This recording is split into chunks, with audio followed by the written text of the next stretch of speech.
అందరికీ నమస్కారం. నేను మీ లక్ష్మణ్ని. ఈరోజు టీవీఎస్ ఐక్యూబ్ అనంతపురం నుండి తాడిపత్రికి వెళ్ళడానికి ఎంత ఛార్జింగ్ కన్జ్యూమ్ అవుతుంది అనే విషయాన్ని అయితే టెస్ట్ రైడ్ చేస్తున్నాను. నేను స్పీడోమీటర్ ఎంత ఉంది ఏంటి అనే అంత ఇన్ఫర్మేషన్ని ఇక్కడైతే నేను ఇప్పుడు అప్డేట్ చేస్తాను. 100% ఛార్జింగ్ 105 కిలోమీటర్స్ రేంజ్ అయితే మాకైతే ఇక్కడ చూపిస్తుంది. అలాగే ఓడోమీటర్లో 3096 కిలోమీటర్స్ అయితే ఇప్పుడు తిరిగినట్టు చూపిస్తుంది. ఇదే విషయాన్ని నేను తాడిపత్రి వెళ్ళిన తర్వాత కూడా అయితే మీకైతే చూపిస్తాను. నా జర్నీని అయితే స్టార్ట్ చేశాను. నేను డీమార్ట్ సర్కిల్ దగ్గర నుండి, ఇది right side DMart, left side Kalyanadurgam area అనమాట. నేనైతే ఇక్కడ స్టార్ట్ చేసినప్పటికీ 100 కిలోమీటర్స్ 100% ఛార్జింగ్ అయితే ఉంది. అండ్ 105 కిలోమీటర్స్ రేంజ్ అయితే చూపించింది. ఇది నేను వయా క్లాక్ టవర్ మీద అయితే వెళ్తున్నాను. సో అక్కడికి వెళ్ళేసరికి ఎంతసేపు అవుతుంది ఏంటి అనే ఇన్ఫర్మేషన్ మీకు ఇస్తాను. టీవీఎస్ ఐక్యూబ్ ఎవరైతే వాడుతున్నారో వాళ్ళు కూడా మీ మైలేజ్ ఎంత వస్తుంది అనేది కామెంట్ చేయండి. అండ్ 32 కిలోమీటర్ 33 కిలోమీటర్ స్పీడ్లో వెళ్తుంటే బ్యాక్ సైడ్ మీకు ఒక బ్లూ కలర్లో డిస్ప్లేలో కనపడుతుంది కదా, అదేంటి అని అంటే బ్యాటరీ రీజన్ అవుతుంది.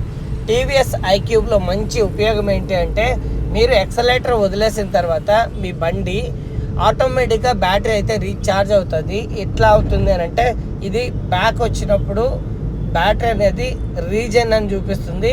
ఆ రీజన్ అంటే బ్యాటరీ ఛార్జ్ అవుతుంది అని దాని అర్థము. అండ్ బుక్రాయి సముద్రం ఎంటర్ అయిపోయాను. ఎంటర్ అయిన తర్వాత రోడ్ అయితే కన్స్ట్రక్షన్ జరుగుతుంది. సో చాలా అంటే చాలా బాగుంది. బట్ పూర్తిగా అయితే రోడ్ అయితే ఇది అవ్వలేదు కంప్లీట్, ఇంకా వర్క్ అయితే జరుగుతూనే ఉంది. ఈ వర్క్ కంప్లీట్ అయ్యేసరికి నాకు తెలిసి ఇంకొక 6 months to 1 year అయితే అవ్వచ్చు అని నేను అనుకుంటున్నా. ఎందుకంటే పెద్ద పెద్ద బ్రిడ్జ్లు అయితే వర్క్ అయితే జరుగుతుంది. బట్ ప్రస్తుతానికైతే సింగనమల వరకు రోడ్ అయితే బాగానే ఉంది.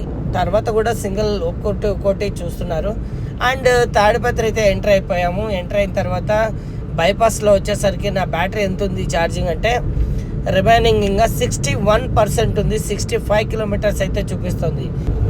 టీవీఎస్ ఐక్యూబ్లో నేను గమనించిన విషయం ఏంటి అంటే గాలి ఎటువైపు అయితే వెళ్తుందో ఆ సైడ్ మాత్రమే బ్యాటరీ తక్కువ కన్జ్యూమ్ అవుతుంది. ఇది ఎక్కడ నేను గమనించాను అని అంటే నేను కూడా 2 టెస్ట్ డ్రైవ్ అయితే చేశాను, కదిరికి హిందూపురంకి. కదిరికి వెళ్ళలేకపోయాను. హిందూపురం నుండి అనంతపురం వచ్చేటప్పుడు కూడా సేమ్ ఇలాగనే 110 కిలోమీటర్స్ రేంజ్ నుండి స్టార్ట్ చేస్తే నాకు 18% బ్యాటరీ అయితే ఛార్జింగ్ ఇంకా చూపించింది. అంటే అది గాలి ఎటువైపు అయితే వస్తుందో అటువైపు నూకేస్తుంది ఈజీగా.